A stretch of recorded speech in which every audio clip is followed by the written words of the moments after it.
Hello student, good morning and welcome back to my channel enjoy the nature. आप सभी को हमारे इस चैनल एंजॉय द नेचर पे स्वागत है।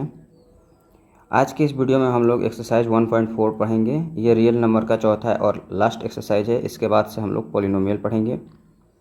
तो इस एक्सरसाइज में हम लोग डेसिमल के एक्सपेंशन के बारे में पढ़ेंगे कि डेसिमल के एक्सपेंशन कितनी तरह का होता है और टर्मिनेटिंग और नॉन टर्मिनेटिंग डेसिमल क्या है और इनकी प्रॉपर्टीज़ क्या होती है। तो इनके बारे में हम लोग डिटेल पढ़ेंगे।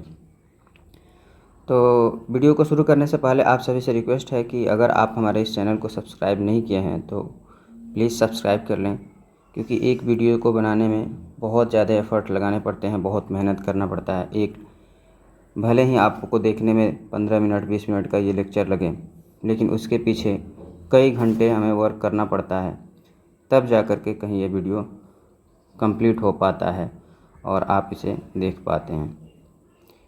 तो वीडियो से आपको अगर कुछ भी फ़ायदा हो रहा है, जैसे आप अगर आप अच्छा से पढ़ पा रहे हैं, इस वीडियो से आपको कुछ भी बेनिफिट हो रहा है, तो काइंडली आप इसे सब्सक्राइब करें, क्योंकि सब्सक्राइब करने में तो कुछ लगता नहीं है। तो अगर आप लोग वीडियो को ज़्यादा से ज़्यादा सब्सक्राइब करेंगे, लाइक करेंगे, शेयर करेंगे, तो मुझे भी खुशी होगी। इस तरह के वीडियो और से और बनाएंगे हम। तो काइंडली आपसे रिक्वेस्ट है कि आप वीडियो को सब्सक्राइब करें, लाइक करें और जितना ज़्यादा से ज़्यादा हो सके शेयर करें, ताकि और भी बच्चों के पास ये वीडियो पहुंच सके और भी बच्चे ये सारे एक्सरसाइज को काफ़ी अच्छा से समझ करके बना सकें और अच्छा से पढ़ करके अपने रिज़ल्ट को क्वालिफाई करें और साथ साथ आने वाले हर एक तरह के कॉम्पिटिटिव एग्जामिनेशन के लिए भी अपने आप को प्रिपेयर कर सकें। तो चलिए हम शुरू करते हैं।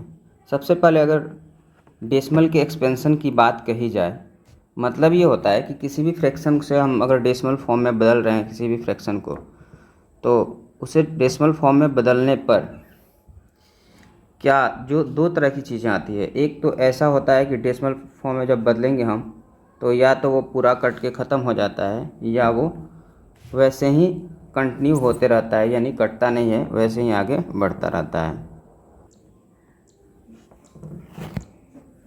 एक्चुअली डेसिमल एक्सपेंशन दो तरह का होता है। पहला होता है terminating decimal expansion. Terminating decimal expansion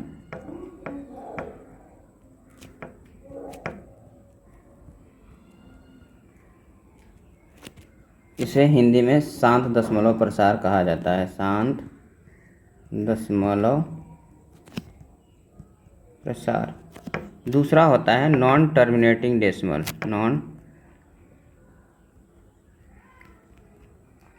non terminating decimal expansion. इसको अशांत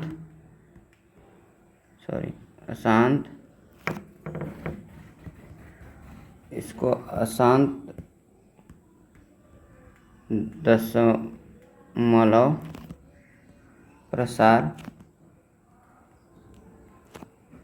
कहा जाता है।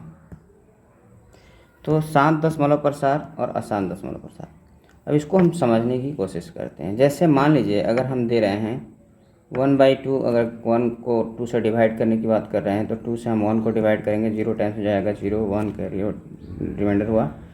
फिर हम डेसिमल देंगे तो 0 जाएगा और 2 5 जा 10, ये पूरा कट के ख़त्म हो गया। यानी अब इसके बाद से इसमें रिमाइंडर कुछ नहीं आ रहा है, तो ये 0.5 हो गया। ये एक टर्मिनेटिंग डेसिमल है, मतलब ये शांत हो गया। उसी तरह से अगर हम मान लीजिए आपको दे रहे हैं 6 को 5 से डिवाइड करना है, तो 5 से डिवाइड करेंगे 6 को, 5 1 जा 5, 1 हुआ रिमाइंडर। फिर हम डेसिमल देंगे तो 0 जाएगा और 5 2 जा 10। ओवरऑल ये 1.2 टाइम्स में पूरा कट गया। अब इसके बाद कोई रिमाइंडर नहीं आ रहा है। मतलब एक ऐसा डेसिमल एक्सपेंशन जिसमें कुछ डिजिट के बाद से या एक ही डिजिट पे या एक से ज़्यादा डिजिट, यानी कहीं भी जा कर के कुछ डिजिट के बाद वो जा करके, यानी वो डेसिमल में एक ऐसा स्टेप आता है, एक ऐसा जगह आता है जहाँ पर वो पूरा कट करके 0 हो जाता है, ख़त्म हो जाता है और वहाँ रिमाइंडर कुछ नहीं बचता। तो इस तरह के डेसिमल एक्सपेंशन को हम लोग टर्मिनेटिंग डेसिमल एक्सपेंशन कहते हैं। इसे हिंदी में शांत दशमलव प्रसार कहा जाता है। दूसरा होता है non terminating decimal expansion. Non terminating decimal expansion क्या होता है? तो नॉन टर्मिनेटिंग डेसिमल एक्सपेंशन इसका उल्टा होता है। जैसे मान लीजिए अगर हम 2 को 3 से डिवाइड कर रहे हैं, तो 3 से डिवाइड करेंगे, 2 को 0 टाइम से लेके जाएंगे, 0 होगा, 2 डेसिमल देंगे 0, 6, 3 6 जा 18, फिर हमारा रिमाइंडर 2 आएगा, फिर 0, 6 3 6 जा 18, फिर 2 आएगा, 3 6 जा 18, फिर 2 आएगा। इस तरह से ये 0.6 के बाद से 6 6 6 6 ये आते जाएगा। आप इसे डिवाइड करते करते थक जाएंगे, यहाँ तक कि बूढ़े होकर मर भी जाएंगे तो भी ये ख़त्म नहीं होगा। तो इस तरह के डेसिमल एक्सपेंशन को हम लोग नॉन टर्मिनेटिंग डेसिमल एक्सपेंशन कहते हैं। अब यहाँ देखिए, कहने का मतलब कि ये है कि ये 6 जो है वो बार बार रिपीट हो रहा है। यहाँ देखें, फिर यहाँ रिपीट हुआ, फिर यहाँ रिपीट हुआ, तो इसलिए इसे रिपीटिंग डेसिमल भी कहा जाता है। यानी नॉन टर्मिनेटिंग डेसिमल को रिपीटिंग डेसिमल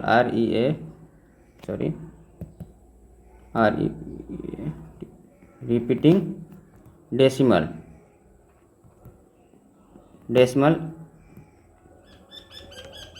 इसे रिपीटिंग डेसिमल एक्सपेंशन भी कहा जाता है, बिकॉज ये एक ही चीज़ को रिपीट करने लगता है। तो आप समझ गए होंगे कि रिपीटिंग डेसिमल और नॉन रिपीटिंग डेसिमल क्या होता है।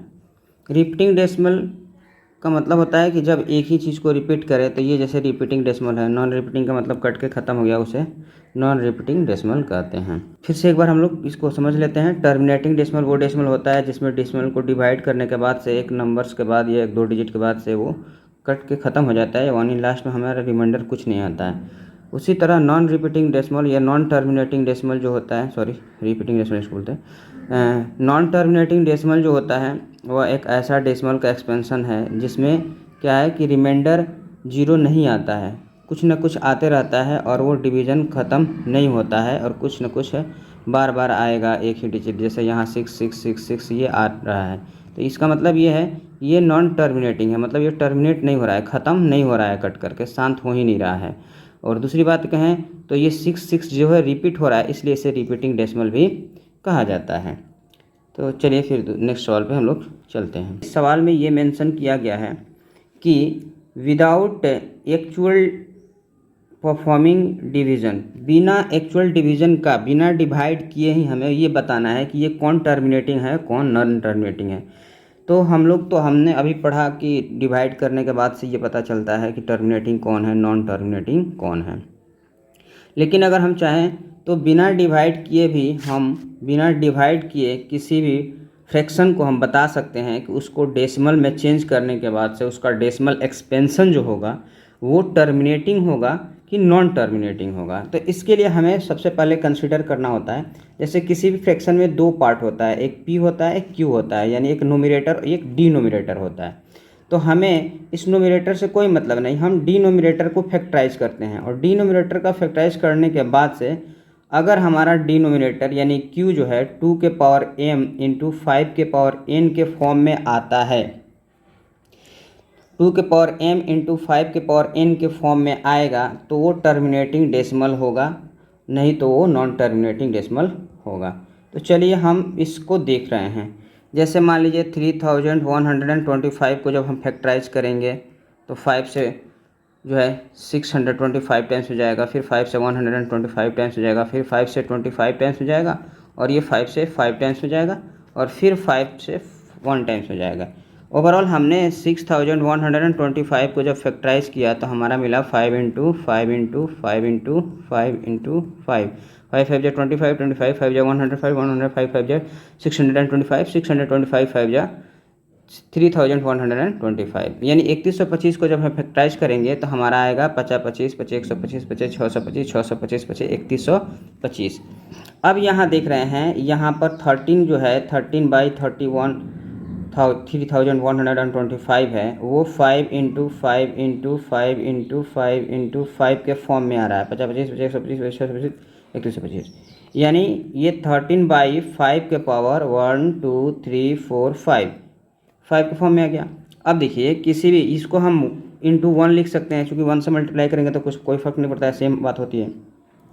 अब देखिए 13/5 के पावर 3 1 को हम 2 के पावर 0 लिख सकते हैं, यानी ओवरऑल हमें यहाँ पर ये हमारा 2 के पावर m इंटू 5 के पावर n के फॉर्म में आ गया। इसको अगर ऐसे लिखें 13/2 के पावर 0 इंटू 5 के पावर 3, चूँकि 0 का वैल्यू 1 होता है तो फिर तो वही होगा, और इस तरह से ये हमारा इस फॉर्म में आ गया। मतलब ये कि हमारा जो पहला सवाल था वो एक टर्मिनेटिंग डेसिमल है। उसी तरह से अब मान लीजिए 17/8 को डिसाइड कर रहे हैं, तो 17 और 8 को फैक्टराइज करेंगे तो 2 इंटू 2 इंटू 2 आएगा। ओवरऑल 17 को हम 17/2 के पावर 3 लिखेंगे और फिर इंटू 1, यानी 1 के बदले में हम लोग 5 के पावर 0 लिख सकते हैं। 2 के पावर 3 इंटू 5 के पावर 0। अब ये देखिए, ये फिर हमें 2 के पावर m इंटू 5 के पावर n के फॉर्म में आ गया। तो जब हमारा कोई डिनोमिनेटर को जब हम फैक्टराइज करेंगे, फैक्टराइज करने के बाद से उसका जो फैक्टर होगा वो प्राइम फैक्टर के फॉर्म में लाने के बाद से 2 के पावर m इंटू 5 के पावर n के फॉर्म में आ जाएगा, तो हमारा वो टर्मिनेटिंग डेसिमल होगा, नहीं तो हमारा नॉन टर्मिनेटिंग डेसिमल होगा वो। चलिए फिर हम नेक्स्ट क्वेश्चन, इस क्वेश्चन को हम देखते हैं। सॉरी, यहाँ पर गलती हो गई है, वो मिस्टेकली हम 7 लिख दिए हैं। सवाल में हमारा 4 3 है, तो हम लोग 7 से लेके जाएंगे। 7 4 जा 28 और 6 आएगा, और फिर 7 9 जा 63। फिर 7 से लेके जाएंगे 7 टाइम्स हो जाएगा, और फिर 7 से लेके जाएंगे 1 टाइम में जाएगा। ओवरऑल हमारा जो है, इसको हम जब फॉर्म में चेंज किए क्यू के फॉर्म में, यहाँ क्यू का फैक्टराइजेशन निकालें तो 7 इंटू 7 इंटू 7 आया, यानी यहाँ पर 2 और 5 में से कोई नहीं है। ये 2 के पावर m इंटू 5 के पावर n के फॉर्म में नहीं है। अगर कुछ होता भी, अगर ये होता उसके साथ तो भी नहीं हो पाता। जैसे मान लीजिए अगर हम यहाँ लिख दिए 15/21, तो ये 21 को जो फैक्टराइज करेंगे तो 3 इंटू 7 आएगा, तो ये तो होगा ही नहीं। उसी तरह अगर हम लिख दिए 4/6 लिख दिए, 7/6 लिख दिए, तो चलिए 7 को फैक्टराइज करेंगे तो हमारा आएगा 2 इंटू 3। तो ये 2 तो आ रहा है, लेकिन इसके अलावा 3 आ गया, ये नहीं आना चाहिए। मतलब या मेरे कहने का मतलब ये है, मतलब ये कि जब Q जो होगा वो या तो 2 इंटू 2 इंटू 2 इंटू 2 होगा, या Q जो होगा 2 इंटू 5 के फॉर्म का होगा, या जो Q होगा सिर्फ 5 इंटू 5 के फॉर्म का होगा।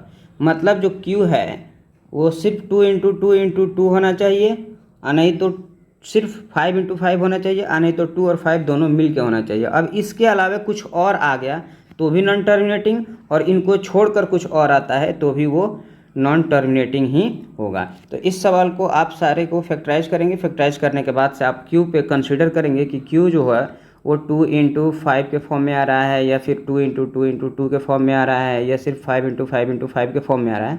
उसके बाद से आप इसे जस्टिफाई कर सकते हैं कि क्या होगा इसका। चलिए ये सारे क्वेश्चन भी आप बना लेंगे, ये सारे क्वेश्चन आप खुद से प्रैक्टिस करेंगे। इसमें से देखते हैं थोड़ा सा, एक इस पे ये वाला क्वेश्चन हम लोग देख रहे हैं यहाँ। सॉरी, ये देखिए, ये क्वेश्चन ऑलरेडी दिया हुआ है 23/2 के पावर 3 इंटू 5 के पावर 2। हम लोग जितने भी क्वेश्चन हैं उन सारे क्वेश्चन को हम लोग इस फॉर्म में 2 के पावर m इंटू 5 के पावर n में फॉर्म में बदलने के बाद हम लोग जस्टिफाई कर पा रहे हैं कि वो टर्मिनेटिंग है कि नहीं, नॉन टर्मिनेटिंग है। लेकिन यहाँ तो ऑलरेडी दिया हुआ है ना, 23/2 के पावर 3 इंटू 5 के पावर 2, ये तो ऑलरेडी बना बनाया है ना।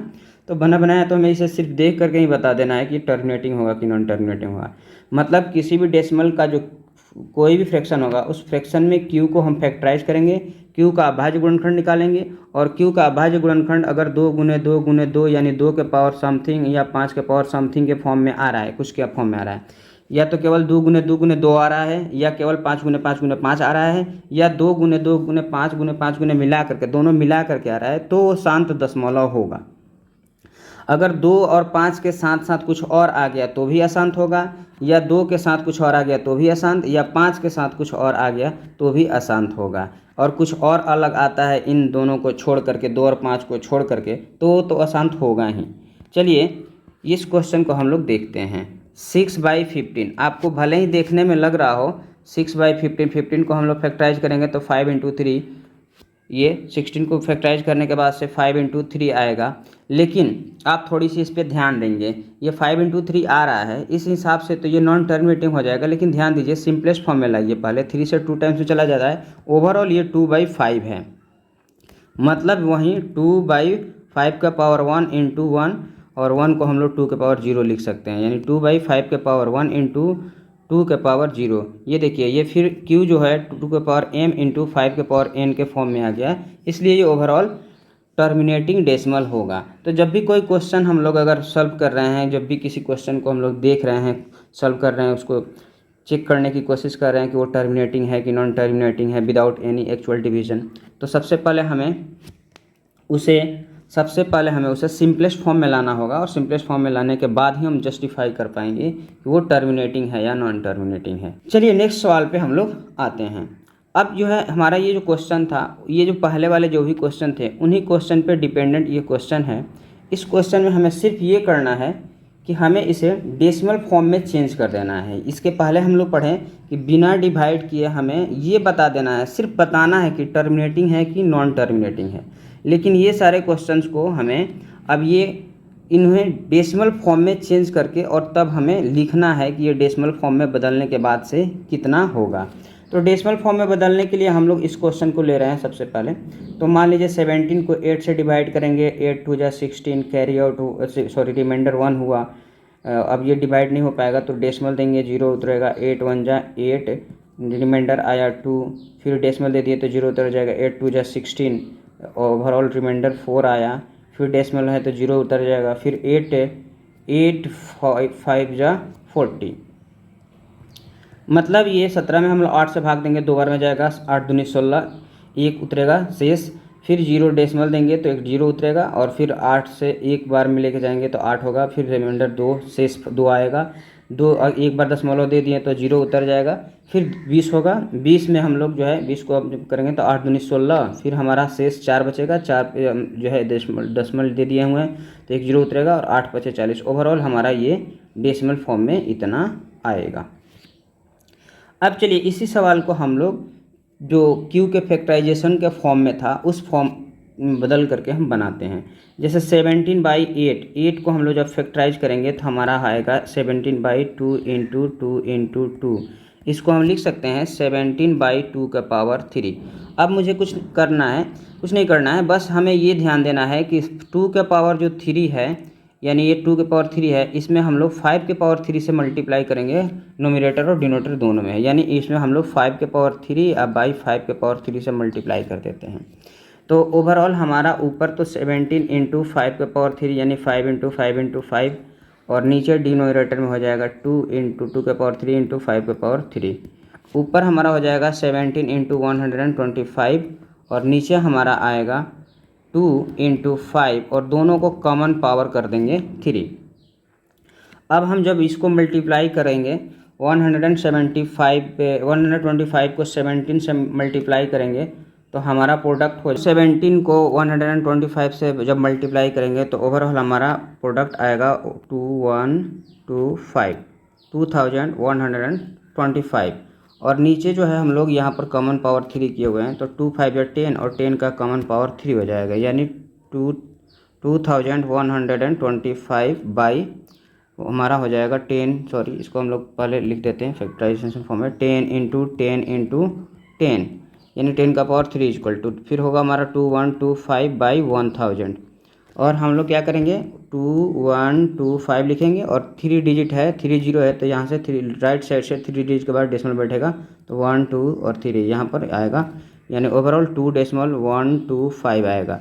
आप यहाँ मिलाइए कुछ, देखिए हम जब एक्चुअल डिवाइड किए थे तो भी हमारा इतना ही आया था 2.125, और हम उसे q को 2 के पावर m इंटू 5 के पावर n के फॉर्म में जब चेंज करके बनाया तो भी हमारा उतना ही आया। तो इस तरह से हम बाकी सारे क्वेश्चन को बना सकते हैं।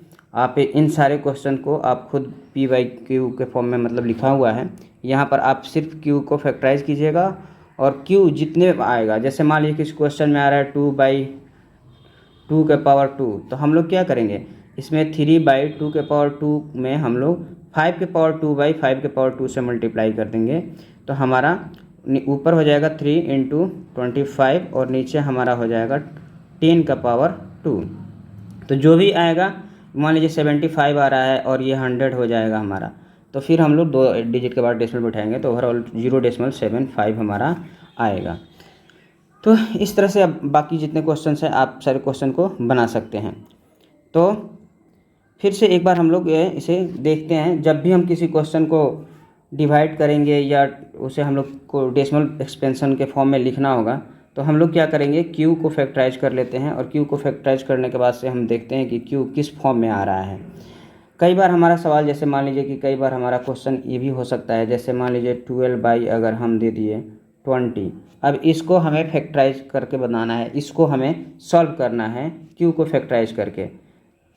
यहाँ हम लोग 12 की जगह पर हम लोग 13 कर देते हैं, बिकॉज जो इसमें कॉमन है। तो 13 मान लीजिए 20 कर दिए। फिर हम लोग ऊपर वाले न्यूमरेटर को कुछ नहीं करेंगे, सिर्फ डिनोमिनेटर को फैक्टराइज करेंगे। डिनोमिनेटर को जो फैक्टराइज करेंगे तो 2 × 5 आएगा। आप देखिएगा ध्यान से, यहाँ पर 13/2 इंटू 5 हो रहा है। यहाँ कहने का मतलब ये है कि ये 5 1 है। अगर इसमें एक 5 और होता तो यहाँ पर 2 है तो 5 भी होता है। तो इसमें हम लोग 5 से मल्टीप्लाई करेंगे तो ओवरऑल हो जाएगा 13 × 5 और नीचे हो जाएगा 2 इंटू 5। अब जो है 13 5 या 65 और नीचे हमारा हो जाएगा 2 × 5, इसका ओवरऑल पावर 2। तो इस तरह से हमारा 65/10 हो जाएगा। तो ओवरऑल 65/100 और अब इसका जो है हो जाएगा 0.65। इसे एक्चुअल डिवीजन के द्वारा भी आप बना सकते हैं। तो एक्चुअल डिवीजन हम यहाँ पर अगर मान लीजिए 20 से 13 को डिवाइड कर रहे हैं तो हमारा 0 टाइम्स हो जाएगा, 0 होगा 1 3 13 उतरेगा, फिर डेसिमल देंगे तो 0 होगा, फिर 26 या 120 होगा, फिर हमारा 10 आएगा रिमाइंडर। जब एक बार हम 0 दे दिए हैं यहाँ पर तो हमारा डेसिमल दे दिए तो 0 उतरेगा और फिर हमारा 20 से 5 टाइम्स में 100 कट के ख़त्म हो जाएगा। इस तरह से देखेंगे कि आप यहाँ पर चाहे जिस भी मेथड से बनाएं, एक्चुअल डिवीजन करें या उसे q को 2m इंटू 5n के फॉर्म में लिख करके बनाएं, रिजल्ट सेम ही होगा। यानी हम 13 को जब 20 से डिवाइड करेंगे, यहाँ पर एक क्वेश्चन हम अपने से जो है 13 को 20 से डिवाइड करना है, तो 13 को हम लोग फैक्टराइज करेंगे, 13 को ऐसे ही रहने देंगे। 20 को जो फैक्टराइज करेंगे तो 2 × 2 = 5 आएगा, उसका भाज्य गुणनखंड, और हम इसे जो है इसको हम ऐसे लिख देंगे। अब क्या करेंगे कि हमें जब 13 × इतना आ रहा है तो ऊपर 13 लिखेंगे और 2 के पावर 2 और गुने 5 के पावर 1, हमें 5 का पावर 1 घट रहा है इसमें दोनों में, तो हम 5 के पावर 1 से ऊपर नीचे मल्टीप्लाई करेंगे। तो जैसे ही हम 5 के पावर 1 से ऊपर नीचे मल्टीप्लाई करेंगे तो ऊपर हमारा 13 का पावर 13 × 5 होगा और नीचे हो जाएगा 2 के पावर 2 गुने 5 के पावर 2। फिर इसको जो हम क्या करेंगे, 13 × 5 = 65 हो जाएगा और नीचे जो है 2 और 5 का गुना करके हम इसको कॉमन पावर 2 लिख देंगे, यानी 10 का कॉमन पावर 2 हो जाएगा। इस तरह से 65/100 हो जाएगा और इसको जब डेसिमल फॉर्म में बदलेंगे तो 0.65 होगा, जो हमारा एक्चुअल डिवीजन से मिला हुआ है। तो इस तरह से आप सारे क्वेश्चन को बनाएंगे और प्रैक्टिस करेंगे। ये सारे क्वेश्चन भी आप खुद से बनाएंगे। ये जितने क्वेश्चंस हैं इन सारे क्वेश्चंस को आप एक्चुअल डिवाइड करके बनाइए या क्यू को फैक्टराइज करके बनाएंगे। चलिए नेक्स्ट सवाल पे हम लोग चलते हैं। ये जो है क्वेश्चन हम देख रहे हैं, ये क्वेश्चन को सिर्फ क्या करना है, हमें सिर्फ ये बता देना है कि ये टर्मिनेटिंग है तो नॉन टर्मिनेटिंग है, और तो इसमें क्यू का क्या फॉर्म होगा। अभी हम लोगों ने समझा कि जब टर्मिनेटिंग डेसिमल होता है, टर्मिनेटिंग डेसिमल होता है तो q जो होता है 2m इंटू 5n के फॉर्म में होता है, और नॉन टर्मिनेटिंग के लिए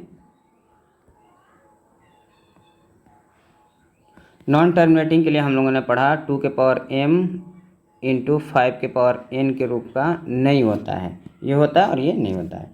तो हमें कुछ नहीं करना है, हमें इस सवाल को सिर्फ यही देखना है कि इसमें कौन उस फॉर्म में है। यानी जब टर्मिनेटिंग डेसिमल होगा तो उसमें q क्या होगा, 2m इंटू 5n के फॉर्म में होगा। तो इस डेसिमल एक्सपेंशन को आप जब देखेंगे गौर से तो इसमें लास्ट में हमें डॉट डॉट करके कुछ नहीं मिल रहा है और एक ही नंबर को कहीं से भी कोई नंबर रिपीट नहीं हो रहा है, तो ये एक टर्मिनेटिंग डेसिमल है।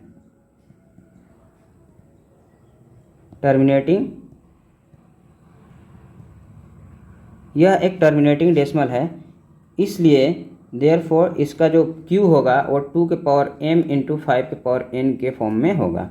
यानी यह एक शांत दशमलव प्रसार है, शांत दशमलव प्रसार है, और जब शांत दशमलव प्रसार होता है तो उसमें q जो होगा 2 के पावर m गुने 5 के पावर n के रूप का होता है। तो यहाँ पर हमारा सिर्फ लिख देंगे q जो होगा वो 2 के पावर m गुने 5 के पावर n के रूप का होगा। इस डेसिमल फॉर्म एक्सपेंशन को भी आप देखिएगा तो इसमें भी कहीं भी आपको किसी एक चीज़ को रिपीट होते हुए नहीं देख पाएंगे। यानी यहाँ से ये यहाँ तक गया, उसके बाद से ये कट के ख़त्म हो गया।